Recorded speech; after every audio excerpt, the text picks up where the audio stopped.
수업 시작하겠습니다. 반갑습니다. 자, 오늘 문제집은 저쪽에 129페이지 3번 문제부터 보면 되겠죠. 조합입니다. 조합. 기본서는 290페이지부터 나옵니다. 네?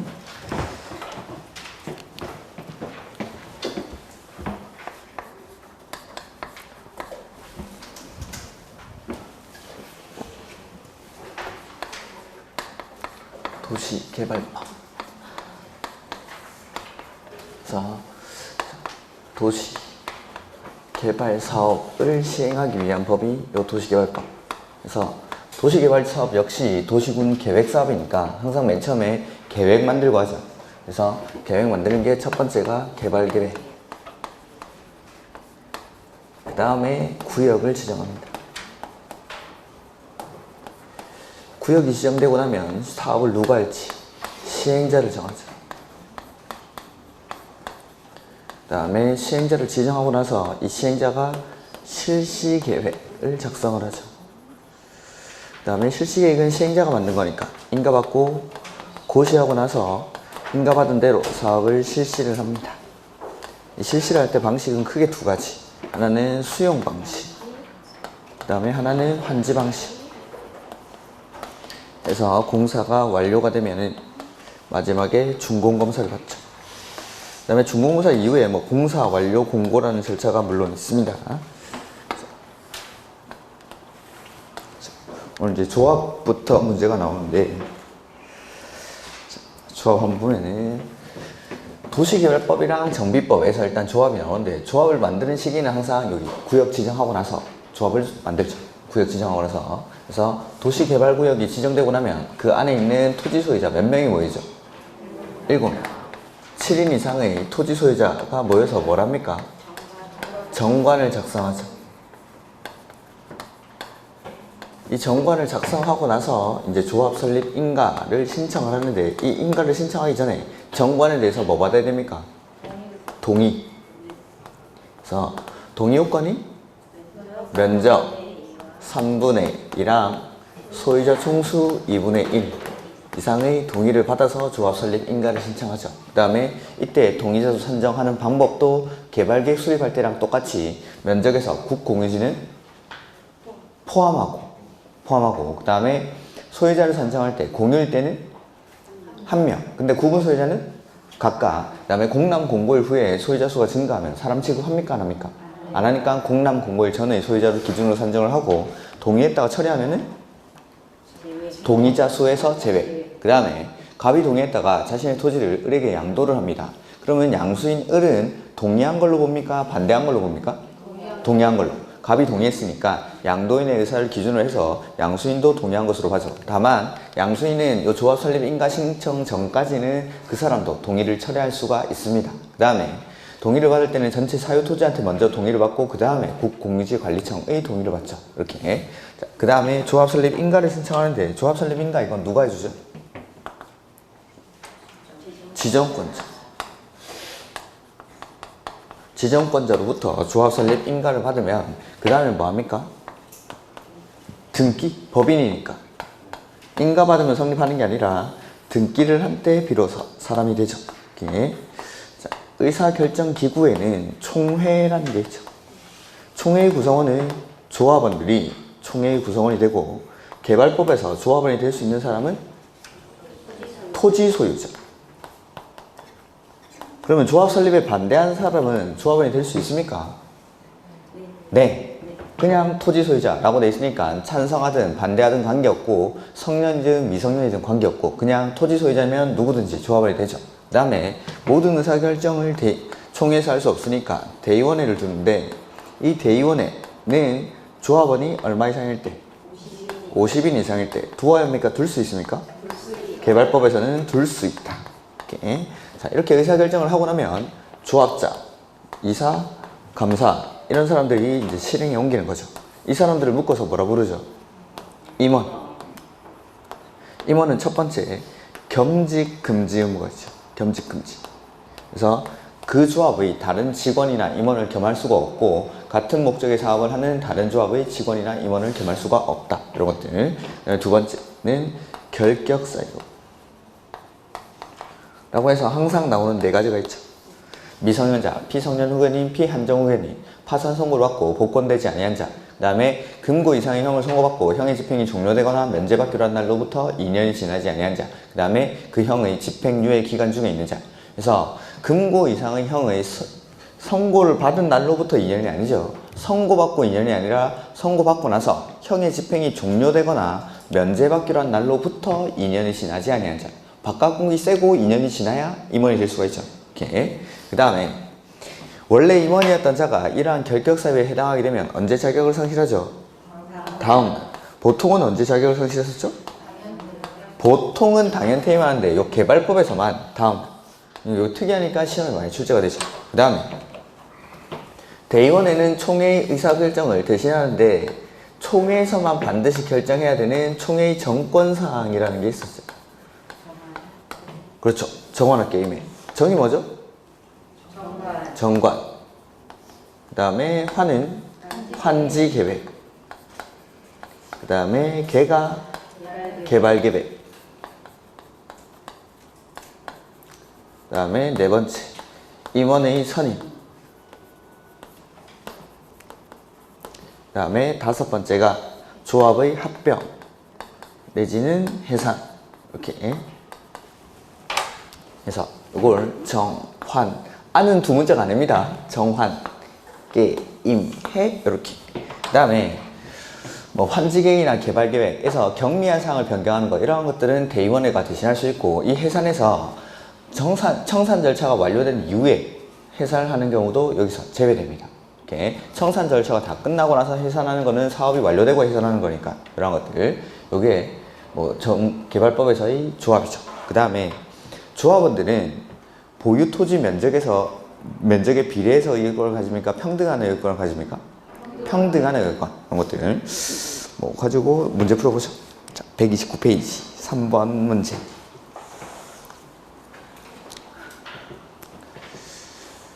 옳은 것. 조합을 설립하려면 도시개발구역 토지 소유자 몇 명? 7명 이상이 뭘 하죠? 129페이지. 정관을 작성해서 누구한테 인가받습니까? 지정권자. 이렇게. 그 다음에 2번. 의결권을 가진 조합원의 수가 얼마 이상일 때는 대의원회를 둘 수 있죠?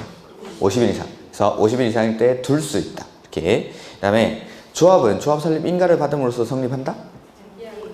인가받으면 성립하는 게 아니라 등기한 때 성립하죠. 그 다음에 조합 설립의 동의를 한 자로부터 지위를 이전받은 조합자는 조합 설립에 동의한 자의 수에 제외된다? 그렇죠. 동의한 것으로 봐야죠. 조합 설립에 동의한 자로부터 취득을 한 양수인은 그 사람도 동의한 것으로 봐주는 거죠. 그 다음에 조합원은 보유토지 면적에 비례해서 의결권을 가진다라고 해야 됩니다. 결의권이나 의결권이나 뭐 똑같은 말인데 법전에 있는 말은 의결권입니다. 면적에 비례해서 의결권을 갖는 게 아니라 평등한 의결권이죠. 평등한 의결권. 그 다음에 미성년자도 조합원이 될 수 있습니까?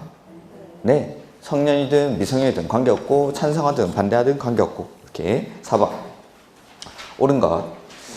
조합장은 조합을 대표하고 그 사무를 총괄하며 총회, 대의원회 또는 이사회의 의장이 된다. 예, 이게 맞습니다.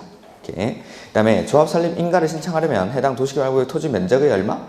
3분의 2랑 소유자 총수 2분의 1. 그 다음에 조합장 또는 이사의 자기를 위한 조합과의 계약이나 소송에 관해서는 누가?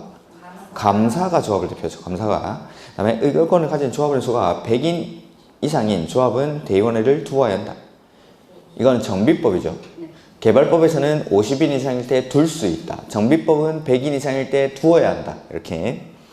미성년자도 조합의 임원이 될 수 있다. 아, 임원은 안 되죠. 임원은 결격사유. 잘 보셔야죠. 미성년자는 임원은 될 수 없죠. 피성년 후견인, 피한정 후견인, 미성년자 이런 사람들은 임원은 될 수가 없죠. 그 다음에 5번. 옳은 것. 조합의 도시개발 사업에 대한 행정심판은 인정되지 않는다. 가 아니고 인정이 됩니다. 자, 요거는 왜 그런지 한번 보죠. 우리 도시군 계획 시설 사업할 때 국계법에서 도시군 계획 시설 사업할 때 역시 맨 처음에 계획 만들죠. 무슨 계획 만듭니까? 이 기억이 참 안 나죠. 손바닥에 써놓고 집에 가면서 계속 보십시오. 단계별 집행계획. 도시군 계획 시설 사업할 때는 단계별 집행계획을 수립하죠. 이 단계별 집행계획을 수립하고 나서 역시 사업을 누가 할지 시행자를 정해야겠죠. 도시군 계획 시설 사업의 시행자 원칙 누구죠? 입안권자. 관리계획의 입안권자가 원칙적인 시행자가 됩니다. 그래서 입안권자 에블바디였죠. 원칙은 특, 꽝, 시, 군이 자기 관할 구역 안에 도시군 계획 시설 사업을 시행하는 게 원칙인데, 만약에 도시군 계획 시설 사업을 시행하려는 지역이 둘 이상의 관할 구역에 걸쳐 있을 때는 협의, 둘 이상이니까 협의해서. 근데 협의가 성립하지 않을 때는, 관할이 같을 때는 도지사, 관할이 다를 때는 국장이 시행자를 지정해 준다라는 거. 그러면 예외적으로 국장이나 도지사도 사업을 시행할 수 있습니까? 네. 국장은 국가계획과 관련돼 있을 때, 도지사는 광역도시계획과 관련돼 있을 때 지자체장의 의견을 들어서 직접 사업을 할 수 있다. 여기까지가 입안권자인 행정청. 그래서 이런 사람들이 원칙적인 사업의 시행자가 되는데, 이 행정청이 아닌 비행정청도 사업의 시행자가 될 수 있습니까? 네. 비행정청 역시 사업의 시행자가 될 수 있죠. 근데 그냥은 안 되고 행정청으로부터 뭐 받아서? 지정을 받아서. 이렇게. 그 다음에 이 도시군 계획 시설 사업의 시행자 중에서 비행정청은 지정을 받아야 되는데, 이 비행정청 중에서 민간은 지정을 받기 위해서 동의가 필요하죠. 그 동의 요건이 면적 3분의 1을 소유하고 소유자 총수 2분의 1 이상의 동의를 받는다라는 거. 그 다음에 이렇게 시행자는 행정청일 수도 있고 비행정청일 수도 있는데, 이 행정청이든 비행정청이든 도시군 계획 시설 사업의 시행자가 행한 처분에 대해서는 행정심판을 제기할 수 있습니까? 네. 행정심판의 제기가 가능하죠. 시행자가 행정청일 뿐만 아니라 비행정청일 때도 행정심판을 제기할 수 있습니다. 다만 시행자가 비행정청일 때는 이 비행정청을 대상으로 행정심판을 제기하는 게 아니라 누구를 대상으로? 지정한 사람. 행정청을 대상으로 행정심판의 제기가 가능하다라고 했었죠. 그러니까 도시군 계획사업의 시행자의 처분에 대해서는 행정심판을 제기하는 게 가능합니다. 행정청이든 비행정청이든. 다만 이 시행자가 비행정청일 때는 이 사람을 대상으로 제기하는 게 아니라 이 사람을 지정한 행정청을 대상으로 행정심판을 제기합니다. 자, 여기 도시개발사업이죠. 도시개발사업의 시행자의 처분에 대해서도 행정심판을 제기하는 게 가능합니다. 다만 시행자가 지금 조합이라고 했죠. 조합이 시행자일 때도 행정심판을 제기하는 것은 가능하지만 이 조합을 대상으로 행정심판을 제기할 수는 없습니다. 조합을 대상으로. 그럼 누굴 대상으로 할까요? 이 사람을 지정한 사람. 시행자 누가 지정하죠? 지정권자가. 그러니까 조합을 대상으로 제기하는 건 아니고 조합을 지정한 지정권자를 대상으로 행정심판을 제기해야 됩니다. 그러면은 조합에 대해서도 행정심판의 제기가 인정은 되죠. 인정은 되는데 이 사람을 대상으로 제기하는 게 아니라 피청구인이 조합이 되면 안 되고 지정권자를 대상으로 제기를 해야 됩니다. 이건 똑같은 거죠. 이렇게. 그래서 조합의 도시개발사업에 대한 행정심판은 인정되지 않는다가 아니라 인정은 됩니다. 다만 피청구인을 조합으로 하면 안 되고 이 사람을 지정한 행정청, 지정권자를 대상으로 행정심판을 제기를 해야 됩니다. 이렇게. 2번. 조합 설립에 대해서 동의하지 아니한 자는 조합원이 되지 아니하는 것이 원칙이다. 조합원은 누가 조합원이 되죠? 토지소유자. 찬성한 토지소유자입니까? 그냥 토지소유자입니까? 그냥. 찬성하든 반대하든 관계없죠. 그 다음에 도시개발조합은 7명 이상이 모여 조합 설립에 따른 인가를 받아야 한다. 또한 도시개발법에 규정된 것을 제외하고는 민법 중 사단법인에 관한 규정을 준용한다. 맞죠? 정확하게 말하면 7명 이상이 모여서 정관을 작성해서 조합 설립 인가를 받아야 한다라고 하는 게 좋겠죠. 4번. 도시개발조합 설립은 설립 등기 없이도 가능하다? 아니죠. 인가만 받으면 안 되고 인가 받고 나서 설립 등기를 한 때 그때 조합이 성립하죠. 그 다음에 미성년자도 조합의 임원이 될 수 있다? 아니죠. 미성년자는 임원이 될 수가 없습니다. 그 다음에 6번. 도시개발법령상 도시개발사업의 시행자 중 토지 면적 3분의 2 이상에 해당하는 토지를 소유하고 소유자 총수 2분의 1 이상에 해당하는 자의 동의를 얻어야만 토지를 수용할 수 있는 경우. 수용에 관한 문제가 지금 나와요. 자, 이거는 이제 수용에 관한 건데, 우리가 도시개발 사업을 수용 방식으로 할 때 공공만 수용할 수 있습니까? 민간도 수용 방식으로 사업을 할 수 있습니까? 공공이든 민간이든 모든 시행자가 수용할 수 있죠. 다만 이 민간이 수용 방식으로 사업을 하기 위해서는 면적 3분의 2 이상을 소유하고 플러스 소유자 총수 2분의 1 이상의 동의를 받아야 됩니다. 그러니까 요 면적 3분의 1을 소유하고 소유자 총수 2분의 1 이상의 동의를 받는다는 요건이 딱 두 군데 나오죠. 여기랑 여기. 그래서 비행정청 중에서 민간이 도시군 계획 시설 사업의 시행자로 지정받기 위해서도 면적 3분의 1이랑 소유자 총수 2분의 1, 면적 3분의 1을 소유하고, 자, 이러한 것들이 다 수용 때문에 나오는 동의 요건이라고 했습니다. 도시군 계획 시설 사업의 시행자가 지정되고 나면 이 시행자가 실시계획을 작성해서 인가받고 나서 사업을 실시하겠죠. 그때 이 시설 사업의 시행자한테는 사업을 원활하게 시행하기 위해서 몇 가지 혜택을 줍니다. 그 중에 첫 번째가 타인의 토지를 수용할 수 있고, 타인의 토지에 출입하거나 일시 사용할 수 있고, 관계서류를 무상열람할 수 있고, 공시송달할 수 있고, 분할해서 사업을 시행할 수 있고 등등등 이런 것들. 국공유지는 관리계획으로 정해진 목적 외의 목적으로는 처분할 수 없고. 그러니까 이 도시군 계획 시설 사업의 시행자는 나중에 수용을 하겠죠. 수용을. 그러니까 민간이 나중에 수용하게 될 테니까 이 사람한테는 요거 면적 3분의 1을 소유하고 소유자 총수 2분의 1 이상의 동의를 받아서 시행자로 지정을 받을 수 있다라는 거. 여기도 마찬가지.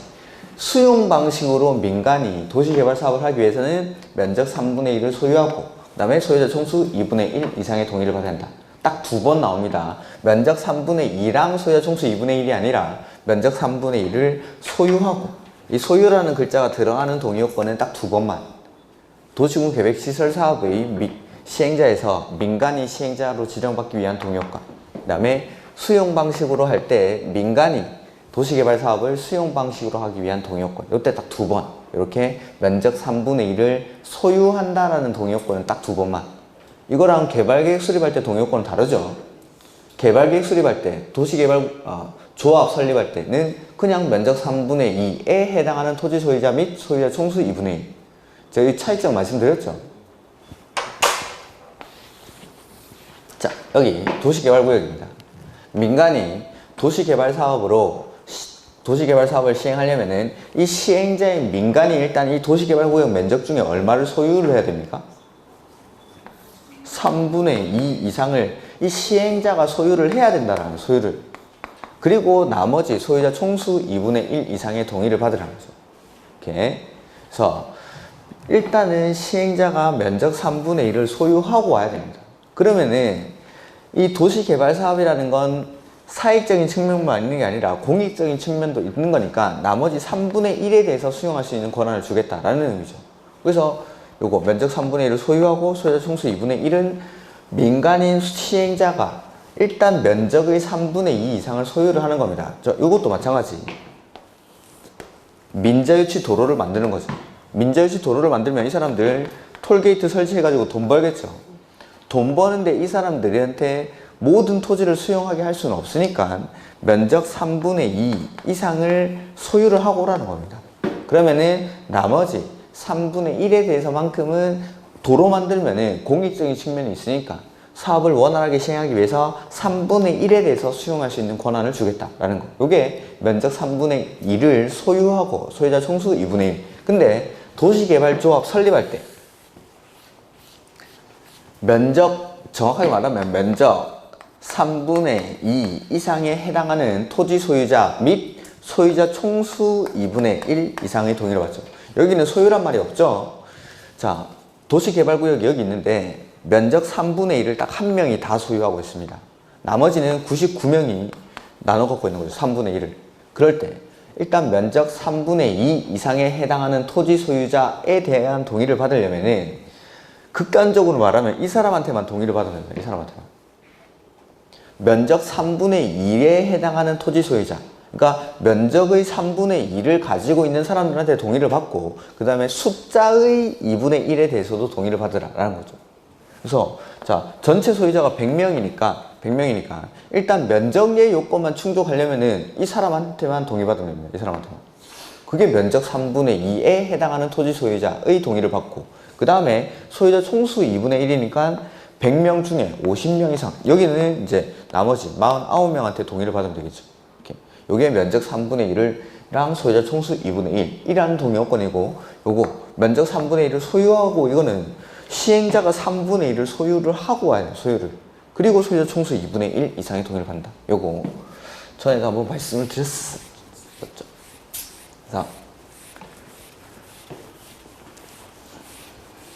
그래서 수용 방식으로 할 때 공공이랑 민간이랑 모든 시행자가 수용할 수 있는데, 이 민간이 수용 방식으로 하기 위해서는 면적 3분의 1을 소유하고 소유자 총수 2분의 1 이상의 동의를 받아야겠죠. 그래서 여기 중에 민간 찾으면 되겠죠. 민간. 도시개발 사업의 공공시행자는 누가 있었죠? 국가지자체, 공공기관, 정부 출연기관, 지방공사 빼고 나머지. 1번 지자체, 그 다음에 공동출자법인인데, 공공이 50%를 초과 출자해서 설립한 공동출자법인이니까 성격이 공공이죠. 그 다음에 주공, 이거는 공공기관, 그 다음에 지방공사 빼고 민간인 토지소유자. 이 토지소유자가 사업하려면은 면적 3분의 1을 소유하고 소유자 총수 2분의 1 이상의 동의를 받아야 되죠. 그 다음에 7번 총회 의결사항 중 일정한 사항에 대해서 총회의 권한을 대행할 수 있다. 대행할 수 없는 사항, 정하나 게임에 찾는 거죠. 기획, 정관, 니은, 개발계획, 다만 경미한 변경은 제외하고, 그 다음에 비읍의 환지계, 이것도 경미한 변경은 제외하고, 그 다음에 임원의 선임, 지읒 나오죠. 지읒, 임원의 선임, 그 다음에 치읒의 합병이나 해산. 근데 청산금의 징수 교부를 완료한 후에 해산하는 경우는 제외하고, 이렇게 요 5가지 정하나 게임에 얘네가 총회가 반드시 결정해야 되는 총회의 정권사항. 그 다음에 8번 시행자 변경 사유가 이제 나오는구나. 일정한 사유가 있을 때는 시행자를 변경할 수가 있죠.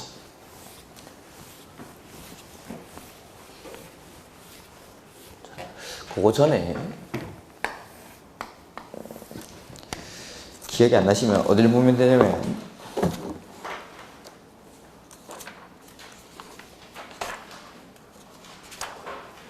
285페이지. 우리 노트에는 조합 바로 위에 적혀 있습니다. 지금 할 내용이. 기본서는 285페이지. 자, 도시개발 사업을 전부 환지 방식으로 합니다. 전부 환지 방식. 으로 할 때 원칙적인 사업 시행자는 누가 되죠? 토지 소유자나 조합. 토지 소유자 또는 조합을 시행자로 지정하는 게 원칙인데, 예외적으로 지자체 등이 사업의 시행자가 되는 경우가 있었죠. 지자체 등이. 이걸 어떻게 외웠었냐면 2분의 1, 1년, 병행, 이렇게 요 3가지 2분의 1, 병행, 이러한 사유가 있을 때는 지자체 등이 사업의 시행자가 될 수가 있습니다. 해서 2분의 1은 국공유지를 제외한, 그 다음 페이지에 사유는 나올 겁니다. 286페이지에 국공유지를 제외한 면적 2분의 1이랑 소유자 총수 2분의 1 이상이 지자체 등의 사업 시행에 동의한 때, 그 다음에 1은 개발계획 수립고시로부터 1년 안에 시행자 지정 신청이 없는 경우, 그 다음에 병행은 지자체장이 집행하는 공공시설에 관한 사업과 병행할 필요가 있을 때, 그 다음에 1년에 보면은 그 뒤에 하나 더 있죠. 신청 내용이 위법 부당하다고 인정하는 경우. 이렇게. 그래서 2분의 1은 거기 보면 3번에 나와 있죠. 국공유지를 제외한 면적 2분의 1이랑 소유자 총수 2분의 1 이상이 동의한 때. 그 다음에 1은 1번에 개발계획 수립고시로부터 1년 안에 시행자 지정을 신청하지 아니하는 경우 또는 신청 내용이 위법 부당한 경우. 그 다음에 병행은 2번에 지자체장이 집행하는 공공시설에 관한 사업과 병행할 필요가 있을 때, 이럴 때. 얘는 환지 방식을 지자체 등이 사업을 할 수가 있습니다. 이렇게. 그 다음에 시행자 변경 사유는 요거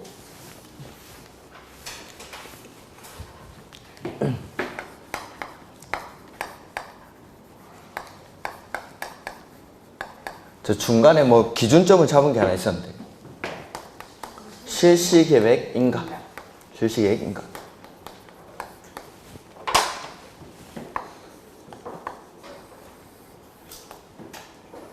이 실시계획 인가를 기준으로 1번 1년, 2번 2년, 3번 취소, 4번 부도 파산. 요렇게 했던 겁니다. 이렇게 했던 거. 주말에 뭐 집안에 안 좋은 일 있었습니까? 힘이 없으시네 되게. 모의고사 쳤습니까 혹시 최근에? 안 쳤습니까 아직? 쳤습니까? 아 수요일에. 그래 아직 안 쳤는데 왜 이렇게 기분이 안 좋습니까? 치고 나서 기분이 안 좋으면 이해를 하겠는데. 자, 기억이 너무 안 납니까? 배운 것 같긴 한데 기억은 안 나고. 제가 나가는 학원 중에 저번 주에 이렇게 항상 보던 글귀인데 엘리베이터 옆에 그 논어의 한 구절이 써져 있는 겁니다. 그래서 그걸 한참을 보고 있다가 깊은 깨우침을 얻었습니다. 깊은 깨우침. 그게 무슨 말이 써 있었냐면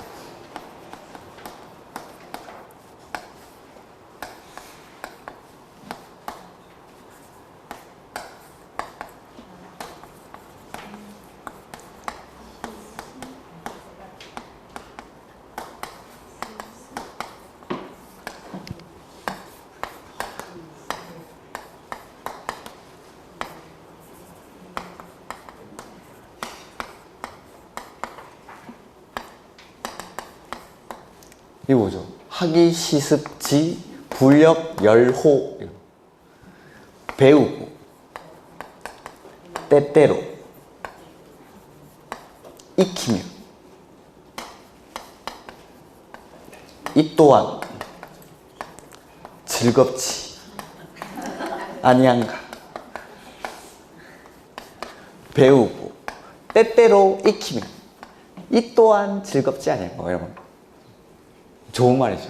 이게 보면 보통 이제 논어 같은 거 풀이해 놓으면은 학업의 즐거움, 배움의 즐거움에 대해서 이제 공자님이 한승하였습니다 라고 풀이가 되는데 저는 제 나름대로 이 공자님의 뜻을 깨우쳤습니다. 이걸 한참을 보고 있다가 엘리베이터가 하도 안 오길래 계속 이걸 쳐다보고 있으니까 공자님의 깊은 뜻을 제가 알았습니다. 공자님도 이 제자들을 앉혀놓고 수업을 하고 있었겠죠. 제자들이 수업을 했는데도 기억도 안 나고 뭐 모른다고 까먹는 거지. 그래서 애들이 막 짜증내고 이러니까 한 말씀을 하시는 거지. 배우고 배우는 것도 즐겁죠. 근데 배운다라고 해서 다 익히는 게 아니다라는 거죠. 때때로 익히면 때때로. 여러분도 배우긴 배웠는데 익히진 않았죠 아직. 가끔 때때로 익히는 거예요. 배우는 것도 즐거운데 가끔 때때로 익히면 이 또한 너무 즐겁지 아니한가? 공자님의 깊은 뜻이 여기 담겨 있는 거죠. 배운다고 다 공자님의 제자들도 얼마나 똑똑한 사람이겠습니까? 근데 다 익히지 않더라는 거죠. 배우긴 배우는데 익히진 못했지만 가끔 하나 기억이 나면은 너무 즐겁다. 너무 즐겁다. 이게 이 뜻이 아닐까. 공자님의 깊은 뜻이 여기 담겨 있는 거죠. 공자님의 제자들도 다 익히는 건 아닙니다.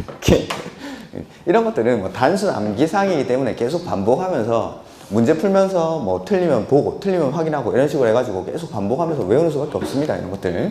그래서 시행자 변경 사유는 1번 1년, 2번 2년, 3번 취소, 4번 부도 파산 해서 1번 1년은 구역 지정 고시 일로부터 1년 안에 실시객 인가 신청이 없는 경우, 그 다음에 실시객 인가 받고 나서 2년 안에 사업에 착수가 없는 경우, 그 다음에 세 번째는 실시객 인가가 취소되거나 사업 시행자 지정이 취소된 경우, 그 다음에 네 번째는 사업 시행자의 부도나 파산, 이럴 때는 시행자를 변경할 수 있다라고 했었죠.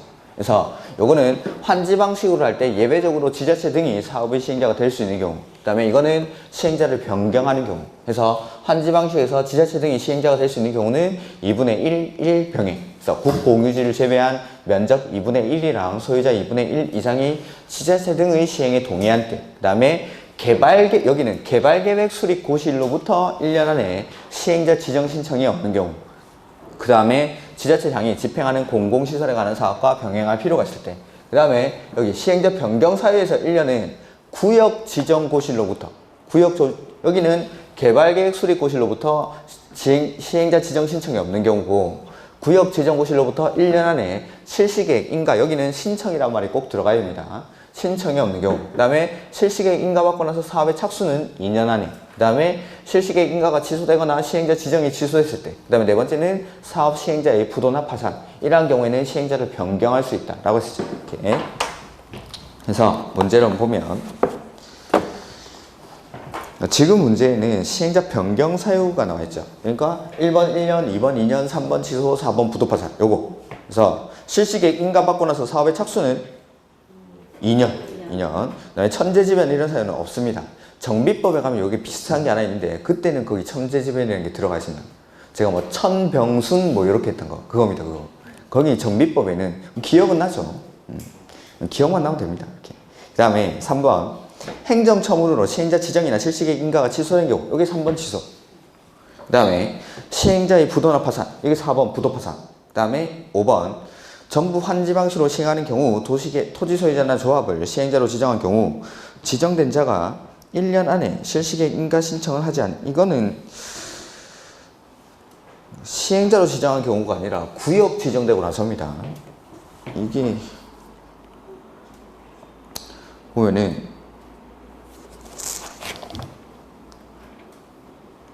거기 우리 기본서에 보면은 4번 사유에 도시개발구역 지정 고시일로부터 1년 내 이렇게 말을 막 줄여놓다 보니까 너무 줄였는데 시행자로 지정되고 나서라고 지금 이거는 읽어보면은 토지 소유자나 조합을 시행자로 지정한 경우 지정된 자가 1년 안에 이거 도시개발구역이 이거 기본서를 그대로 보십시오.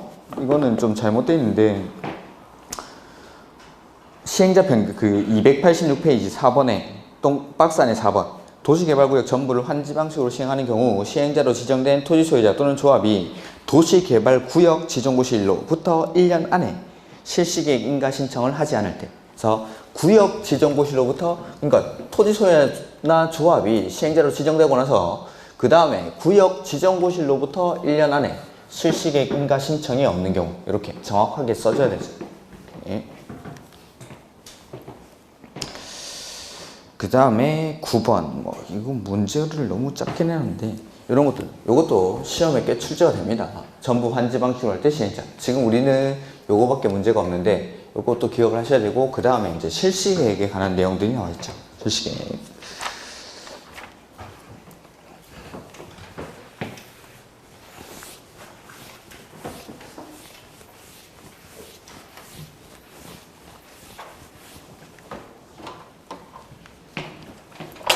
시행자가 지정되고 나면 그 시행자가 사업을 어떻게 할지에 대한 실시계획을 작성을 하죠.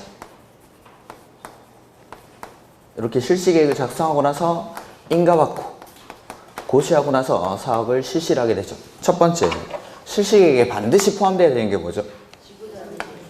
지구단위 계획이 포함이 돼야 됩니다. 두 번째, 실시계획 인가 이거 누가 하죠? 지정권자. 그 다음에 세 번째, 실시계획이 고시됐을 때의 효과인데 실시계획이 고시가 되면 이 실시계획의 내용 중에 관리계획으로 결정해야 되는 사항에 대해서는 관리계획 결정 고시를 의제해 줍니다. 실시계획의 내용이 안에 포함되어 있는 뭐 용도 지역이라든지 이런 내용들이 실시계획 안에 포함이 되어 있으면은 관리계획 결정 고시를 의제해 준다라는 거. 다만 종전의 관리계획의 내용과 실시계획의 내용이 다를 때는 뭘 우선시해 주죠? 그래서 실시계획의 내용으로 변경된 것으로 보겠다라는 겁니다. 종전권은 옛날에 만들어진 거고 실시계획은 최근에 만들어진 거니까 이걸로 변경된 것으로 본다라는 거. 그 다음에 네 번째, 만약에 지정권자가 시행자입니다. 이럴 때는 실시계획 인가를 받을까요? 안 받을까요? 지가 지한테 인가받을 필요는 없겠죠. 그래서 시행자가 지정권자일 때는 실시계획을 작성을 합니다.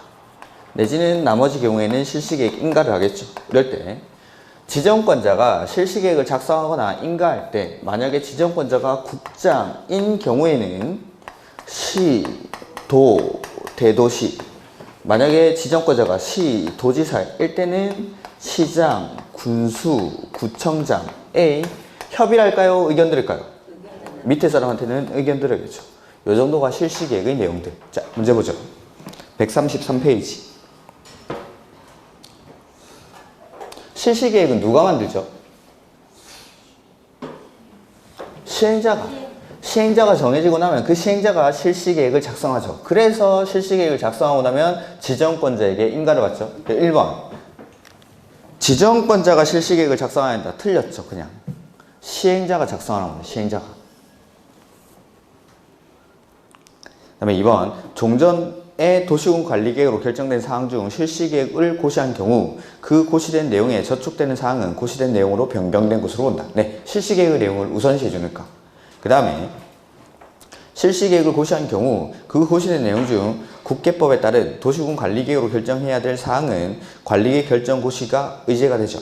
오케이. 그 다음에 4번 실시계획 고시로 관리계획 결정 고시된 사항에 대한 지형도면 고시는 사업 시행 기간 안에 하면 됩니다. 요거 관리계획 결정 고시되고 나면 뭐 하죠?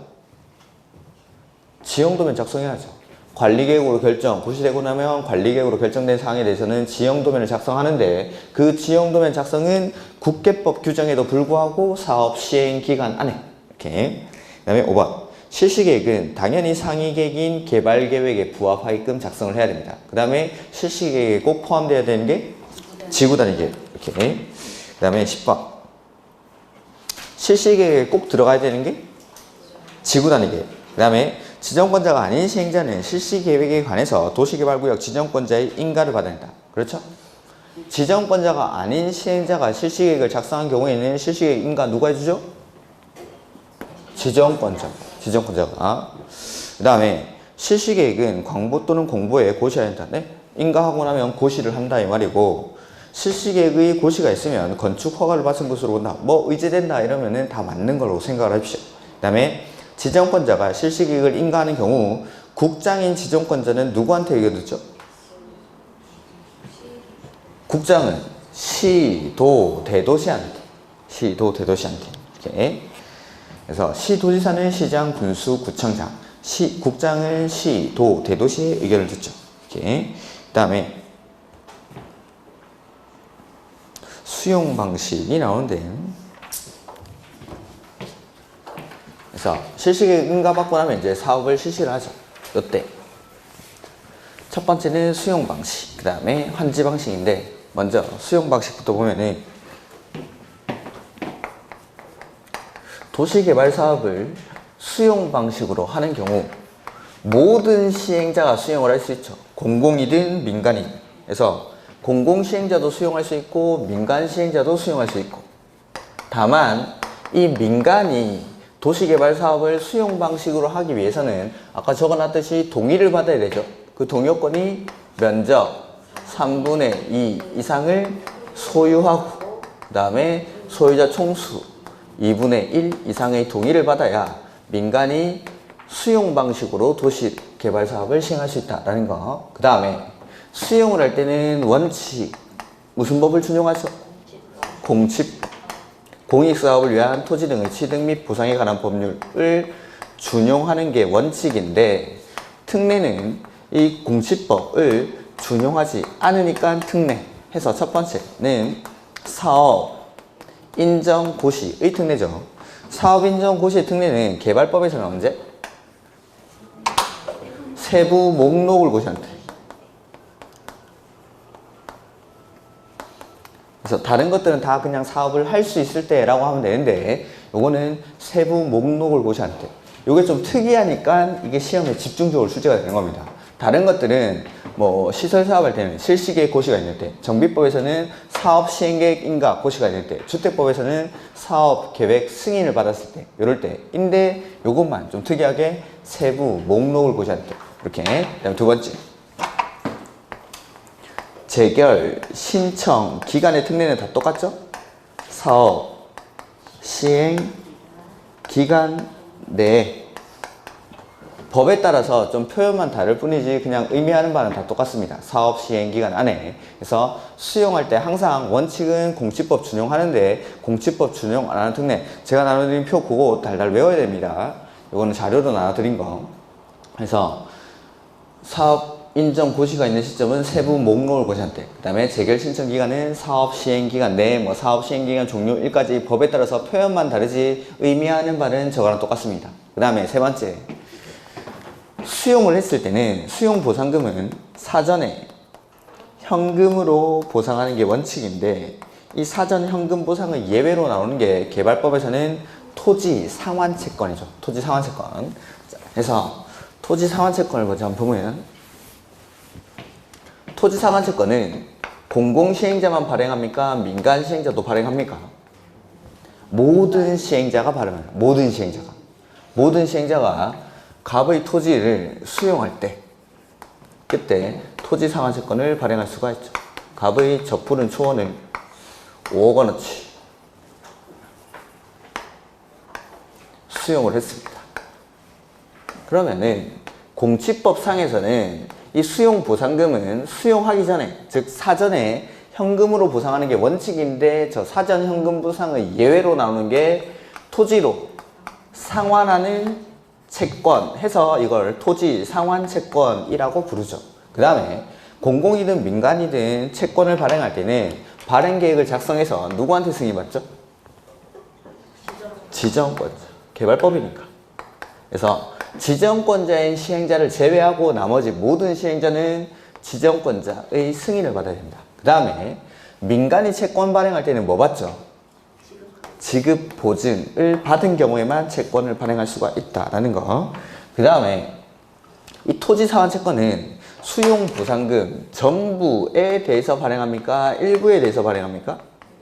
일부에 대해서. 땅을 5억 원어치 사가지고 땅을 주는 채권을 5억 원어치 발행해버리면은 이건 환지랑 똑같아지죠. 해서 수용 보상금 전부에 대해서는 안 되고 일부에 대해서만 채권을 발행하고 이 토지 상환 채권의 발행 규모는 도시개발 사업으로 조성되는 분양 토지, 분양 건축물 면적의 얼마를 초과할 수 없죠. 2분의 1을 초과하지 않는 범위 안에서 채권을 발행할 수가 있다라는 거. 그 다음에 이 갑이 채권의 만기가 도래해서 지급을 제시했을 때 지급 제시하면은 토지로 상환하는 채권이니까 뭐 주면 되죠? 토지 주면 됩니다. 토지로 주는데 뭐까지 줄 수 있죠? 건물도 줄 수가 있다라는 거. 그래서 토지나 건물로 상환하는 채권. 그 다음에 공치법상으로는 원칙은 현금을 줘야 되는데 예외적으로 발행하는 채권이니까 소유자가 뭐 할 때 발행하죠? 소유자가 원할 때. 그 다음에 여기 상환자 들어가는 채권들은 뭐라고 했죠? 김영식 증권. 채권에 이름이 써져 있는 거. 그래서 이 김영식 증권을 이전하려고 할 때 얘는 어디에다가? 채권 원부에 취득자의 성명과 주소를 기재해 줄 것을 요청을 해야 되고 대항력을 취득하기 위해서는 어디에다가? 채권에 취득자의 성명과 주소가 기재되지 아니하면 발행자 및 제3자에게 대항할 수 없다. 이런 것들이 수용에서 첫 번째 나오는 토지 상환 채권. 이렇게. 그 다음에 이제 원형지라는 게 나옵니다. 토지 상환 채권 이율은 누가 정하죠? 발행자가 정합니다. 발행자가. 그 다음에 원형지는 도시개발사업으로 조성되지 않은 원래 형태의 땅이다라고 해서 원형지라고 부르죠. 이 원형지는 전체 도시개발구역 면적의 얼마까지? 3분의 1 이내에서 공급할 수가 있죠. 그 다음에 이 원형지를 공급하려고 할 때는 시행자는 지정권자로부터 승인을 받아야 원형지를 공급할 수가 있습니다. 이 승인을 받기 위해서 시행자는 지정권자에게 공급 계획을 제출합니다. 공급 계획을. 그 다음에 이 지정권자로부터 승인을 받아서 시행자는 원형지 개발자와 공급 계약을 체결합니다. 이렇게 계약을 체결하고 나면 원형지 개발자는 시행자에게 무슨 계획을 제출하죠? 세부 계획을 제출하고 이 시행자는 원형지 개발자로부터 제출받은 세부 계획의 내용을 실시 계획에 반영해 줍니다. 실시 계획. 저기 있는 실시 계획에. 이렇게. 이후에 원형지 공급의 절차. 그 다음에 지정권자는 승인해 줄 때 여기 조건 붙여서 승인할 수가 있죠. 이러한 것들이 원형지 공급의 절차. 그리고 이 원형지는 원형지 개발자가 될 수 있는 사람은 아무나 됩니까? 딱 정해진 사람만 됩니까? 딱 정해진 사람만. 아무한테는 안 주는 거죠. 가격이 싼 땅이니까. 해서 국가지자체, 공공기관, 지방공사 내지는 국가지자체나 공공기관이 시행한 공모에서 선정된 자 내지는 학교나 공장부지로 직접 이용하는 자 딱 이 사람들만 원형지 개발자가 될 수가 있죠. 요거는 저쪽에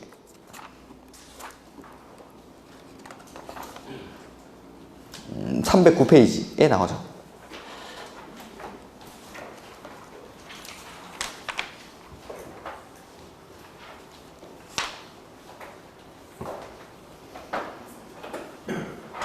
거기 박스 안에서 원형지 전체 면적은 3분의 1 이내에서 공급할 수 있고 원형지는 아무한테나 주는 거 아니니까 그 박스 안에 있는 사람 국가지자체, 공공기관, 지방공사 내지는 국가지자체, 공공기관이 시행한 공모에서 선정된 자 내지는 학교나 공장부지로 직접 이용하는 자 이렇게. 그 다음에 이번에 나오는 게 여기 제가 써놓은 공급의 절차 그게 이제 이번에 나오는 거고 이러한 원형지는 가격이 싼 땅인데 원형지 개발자가 원형지를 취득해가지고 홀랑 팔아버리면 됩니까 안 됩니까? 안 되기 때문에 일정 기간 동안 매각 제한을 받죠. 다만 매각할 수 있는 사람이 있는데 국가지자체 국가지자체는 매각 제한을 받지 않죠. 그래서 국가지자체를 제외한 시행자는 10년 이내의 범위 안에서 대통령령으로 정하는 기간 안에는 매각을 할 수가 없습니다. 근데 그 전에 혹시나 해서 하는 건데 309페이지 맨 밑에 거의 두 번째 줄에 다만 이중주택이나 공공문화시설 등 대통령령으로 정하는 경우로서 미리 지정권자의 승인을 받은 경우에는 예외를 한다. 자, 뭐 임대주택이라든지 뭐 공공문화시설 이런 것들을 내가 설치하기가 힘든 겁니다. 그럴 때는 원형지 개발자가 미리 지정권자한테 승인을 받으면 그거는 팔 수가 있습니다. 그러니까 예외적으로 팔 수 있는 게 있다 정도까지 기억을 하죠. 이렇게 원래는 매각을 할 수 없는데 승인 받으면 뭐 특정한 목적으로는 팔 수가 있다. 공공임대주택이라든지 문화시설 등 이런 것들. 그 다음에 이 매각 제한 기간은 공사 완료 공고일로부터 얼마죠? 5년. 계약 체결일로부터 10년. 그거는 저 311페이지죠. 3번에 나오죠. 음력처리의 박스 안에. 3번에. 그래서 공사 완료 공고일로부터 5년, 계약 체결일로부터 10년 중에 먼저 끝나는 기간까지는 매각을 할 수가 없다라는 거. 이렇게. 그 다음에 거기 310페이지 4번에 자 여기 승인 내준 거 취소할 수 있죠. 그 다음에 원형지 공급 계약을 해제할 수가 있습니다. 그래서 승인을 취소하는 사유랑 계약을 해제하는 사유 해서 승인을 취소할 수 있는 사유는 여기 지정권자가 승인을 해줬으니까 지정권자가 승인을 취소하겠죠. 그러면은 시행자나 원형지 개발자가 말 안 들으면은 승인을 취소합니다. 시행자가 제출한 계획이 뭐죠? 공급계획. 원형지 개발자가 제출한 계획은 세부계획대로 사업 안 할 때 이게 1번, 2번 거기 박스 안에. 그래서 원형지 공급 승인을 취소해서 바로 1번에 지정권자는 승인을 취소하거나 라고 되어 있죠. 그래서 첫 번째는 시행자가 공급 계획대로 이행 안 할 때. 두 번째는 원형지 개발자가 세부 계획의 내용을 이행하지 않을 때. 그 다음에 세 번째, 자 승인 내줄 때 이거 조건 붙일 수 있습니까? 조건을 이행하지 않을 때. 그러니까 승인을 취소하는 사유는 시행자나 원형지 개발자가 자기가 제출한 계획, 공급 계획이나 세부 계획을 이행하지 않거나 조건 붙였는데 조건 이행 안 하면 승인을 취소할 수 있습니다. 그 다음에 그 밑에 있는 거 바로 이번에 계약을 해제할 수 있는 경우가 나오죠. 계약을 해제? 계약이라는 거는 시행자랑 원형지 개발자 사이의 문제죠. 그래서 이 사람 원형지 개발자가 말 안 들으면 계약을 해제합니다. 첫 번째, 원형지 개발자가 사업에 착수 안 할 때. 두 번째는 착수는 했는데 사업을 지연시킬 때. 그 다음에 세 번째, 원형지 개발자가 원형지 받아가지고 제3자한테 홀랑 팔아버릴 때. 네 번째는 계약 내용을 위반할 때. 이럴 때는 계약을 해제할 수 있다. 그래서 승인을 취소하는 경우는 시행자나 원형지 개발자가 지가 제출한 계획대로 사업 안 할 때. 그 다음에 조건 붙였는데 조건 이행 안 할 때. 이럴 때는 승인을 취소하는 사유. 그 다음에 계약을 해제하는 사유는 이 두 사람 사이의 문제니까 계약이라는 거. 원형지 개발자랑 시행자 사이의 문제니까 이 원형지 개발자가 사업을 안 하는 겁니다. 원형지 개발자가. 그래서 착수 안 하고 착수는 했는데 지연하고 원형지 팔아버리고 계약의 내용을 위반하고 이러면은 계약을 해제할 수가 있다. 이 두 가지 좀 구분하셔서 기억을 하시고. 그 다음에 이 원형지 개발자를 선정할 때는 어떻게 선정할까요? 수의계약으로. 311페이지 음영처리된 박스 안에 6번에 있죠. 아무나 받으면 안 되기 때문에 원칙은 수의계약 하는데 학교나 공장 부지로 직접 이용하는 자는 경쟁입찰합니다. 다만 경쟁입찰의 결과 2회 이상 유찰됐을 때는 다시 수의계약으로 할 수가 있죠. 그 다음에 원형지 가격은 어떻게 결정하죠? 협의란 말이 들어가야 됩니다. 그래서 감정가를 기준으로 시행자랑 원형지 개발자가 협의해서 정합니다. 이게 이제 원형지에 관한 부분. 그 다음에 마지막으로 조성토지.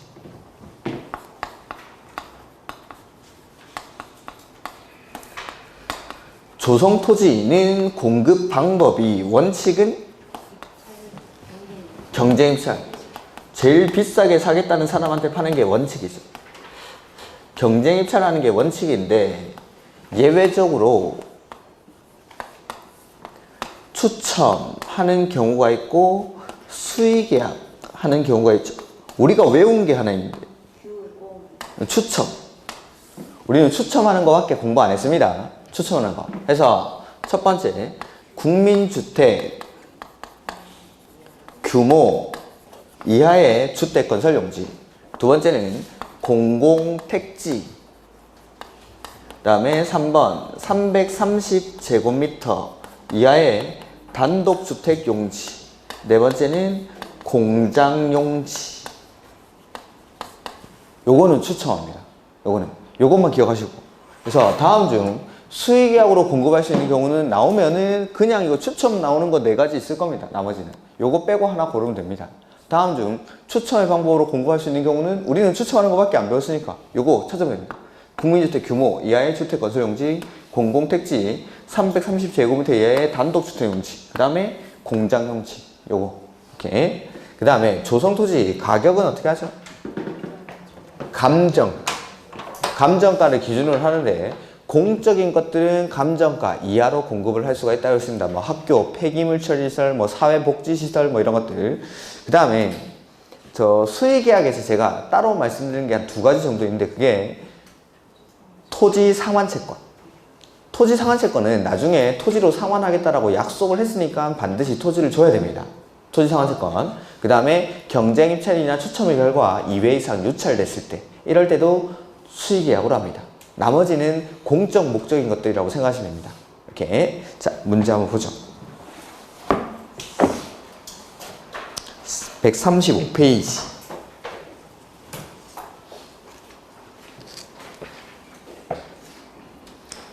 옳은 것. 수용 또는 사용 방식은 도시개발 사업을 시행하는 지역의 지가가 인근의 다른 지역에 비해서 현저히 높을 때 한지 방식이죠. 수용 방식은 어떻게 한다고 했죠? 집단적인 조성화 공급.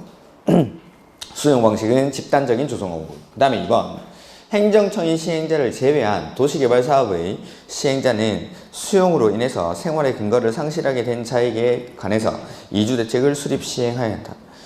모든 시행자입니다. 모든 시행자. 수용을 해버리면은 그 사람은 이제 강제로 토지를 수용당했으니까 갈 곳을 잃겠죠. 그러니까 이런 사람들한테는 이주 대책을 수립해줘야 됩니다. 이런 것들을 한번 읽어주시고. 행정청을 제외하는 게 아니라 모든 시행자. 3번 도시개발구역 지정에 관한 사항을 고시한 후 수용 또는 사용할 토지의 세부 목록을 고시했을 때는 사업인정고시가 있는 것으로 본다.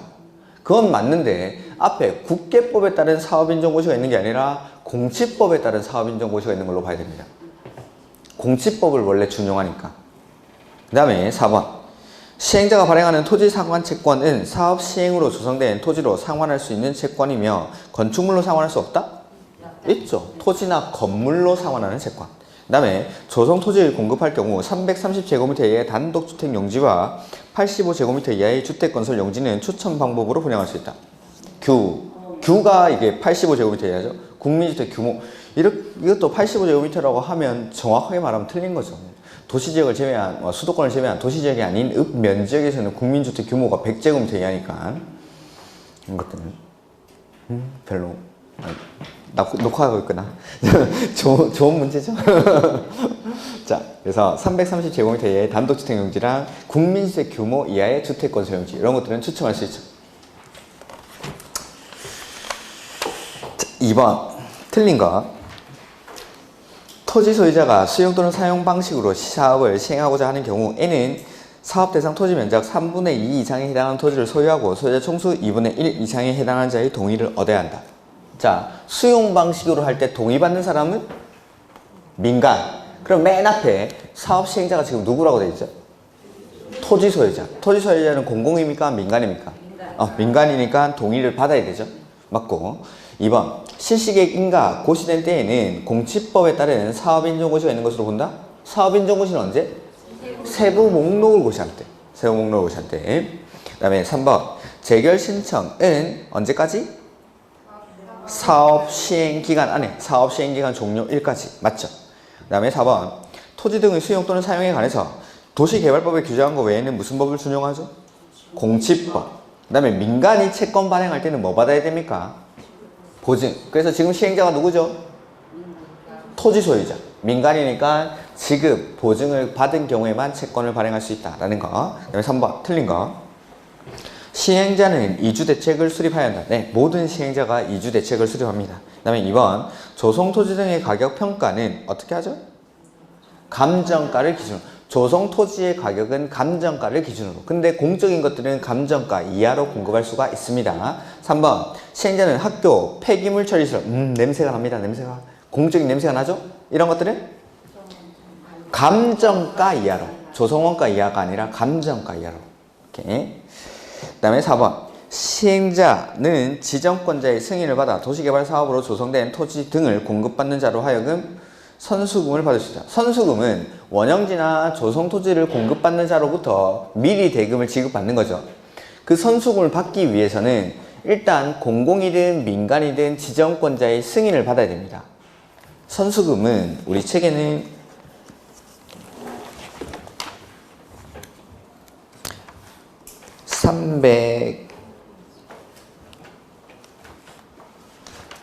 (308페이지)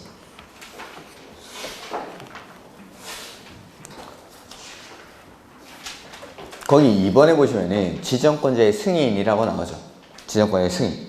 그 다음에 이거는 뭐 제가 설명드린 내용은 안 나와 있는데 지정권자의 승인을 받아야 되는데 이 선수금을 받기 위한 요건이 시행자가 공공일 때랑 민간일 때랑 좀 다릅니다. 둘 다 어쨌든 공공이든 민간이든 선수금을 받기 위해서는 지정권자의 승인을 받아야 하는 건 맞는데 공공의 경우에는 선수금을 받기 위해서는 도시개발구역 토지 면적 10% 이상의 소유권을 확보를 해야 합니다. 소유권을. 근데 민간은 선수금을 받기 위해서 면적은 100%에 대한 소유권을 확보하고 뭐가 필요하죠? 공사 진척률이 10%.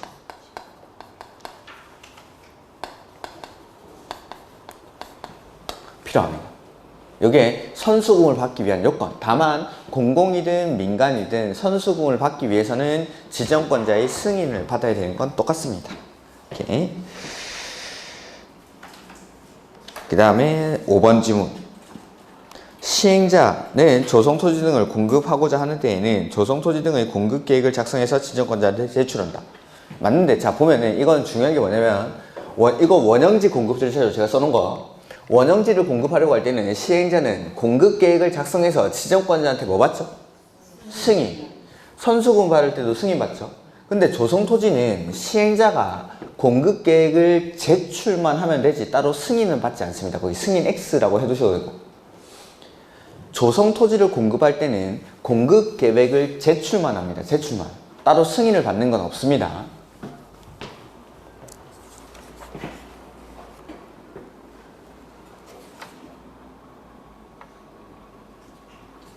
그 다음에 4번 토지상환채권. 틀린 거. 토지상환채권은 사업 시행으로 조성된 토지 건물로 상환하는 채권으로서 김영식 증권이다. 맞죠? 시행자는 토지 소유자가 원하는 경우에는 토지 대금의 매수 대금의 전부 또는 일부? 일부만. 전부는 안 됩니다. 전부는 안 되고 일부만. 그 다음에 등록업자인 시행자는 은행, 보험회사 및 건설산업법에 따른 공제조합으로부터 지급 보증을 받은 후 지정권자의 승인을 받은 경우에 한해서 이를 발행할 수 있다. 등록업자 역시 민간이기 때문에 지급 보증을 받은 경우에만. 그 다음에 시행자가 발행한 토지상환채권의 발행 규모는 분양 토지, 분양 건축물 면적의 2분의 1을 초과하지 아니하도록. 그 다음에 지정권자가 아닌 시행자는 발행 계획을 작성해서 누구한테 승인받죠? 지정권자. 그 다음에 원형지, 틀린 것. 시행자는 도시를 자연 친화적으로 개발하거나 복합적, 입체적으로 개발하기 위해서 필요한 경우에는 미리 지정권자의 승인을 받아 특정한 자에게 원형지를 공급하여 개발하게 할 수 있다. 이 경우 원형지 면적은 3분의 1. 그래서 원형지를 공급할 때는 지정권자의 승인을 받아야 됩니다. 승인을. 그 다음에 1의 원형지를 공급받을 수 있는 특정한 자에는 국가, 지자체가 포함된다. 아까 원형지 개발자가 될 수 있는 사람에는 국가, 지자체, 공공기관, 그 다음에 지방공사 내지는 국가나 지자체, 공공기관이 시행한 공모에서 선정된 자, 그 다음에 학교나 공장부지로 직접 이용하는 자, 이런 사람들. 그 다음에 3번. 시행자는 개발 방향과 승인 내용 및 공급 계획에 따라 원형지 개발자와 공급 계획을 체결한 후 원형지 개발자로부터 세부 계획을 제출받아 이를 어디에서 발행한다고 했죠? 실시계획에 반영. 실시계획. 여기. 실시계획에 제출받은 세부 계획을 실시계획에. 4번. 원형지 개발자가 세부 계획에서 정한 착수 기한 안에 공사에 착수하지 아니하는 경우 계약을 해지할 수 있다. 요거. 계약을 해지하는 사유. 그래서 계약을 해지할 수 있는 경우는 이 사람이 말 안 들을 때, 원형지 개발자가 첫 번째 착수 안 할 때, 두 번째는 착수는 했는데 지연시킬 때, 세 번째는 원형지 홀랑 팔아버릴 때, 네 번째가 계약의 내용을 위반할 때, 이 사람이 잘못했을 때 계약을 해지할 수 있죠. 그 다음에 5번. 원형지 개발자는 10년의 범위에서 대통령령으로 정하는 기간 안에는 원형지를 매각할 수 없다. 다만 이주형 주택이나 공공문화시설 등 대통령령으로 정하는 경우로서 미리 지정권자의 승인을 받았을 때는 그거는 팔 수가 있다라고 했었죠. 이렇게. 그 다음에 6번. 원형지를 공급받을 수 없는 자. 국가지자체, 공공기관, 지방공사. 그 다음에 국가나 지자체나 공공기관이 시행한 공모에서 선정된 자. 학교나 공장부지로 직접 이용하는 자. 그럼 아닌 게 1번 정부 추진기관. 거기 해설에 원형지 개발자가 있죠. 그 다음에 7번 문제 보시면 수의계약의 방법으로 공급할 수 없는 경우는 우리가 배운 건 추첨밖에 안 배웠습니다. 그럼 추첨을 찾으면 됩니다. 정답이 1번 330제곱미터 이하의 단독주택용지. 요거는 추첨이니까. 그러니까 수의계약을 외워서 하는 게 아니라 추첨이니까 수의계약으로 할 수 없는 경우입니다.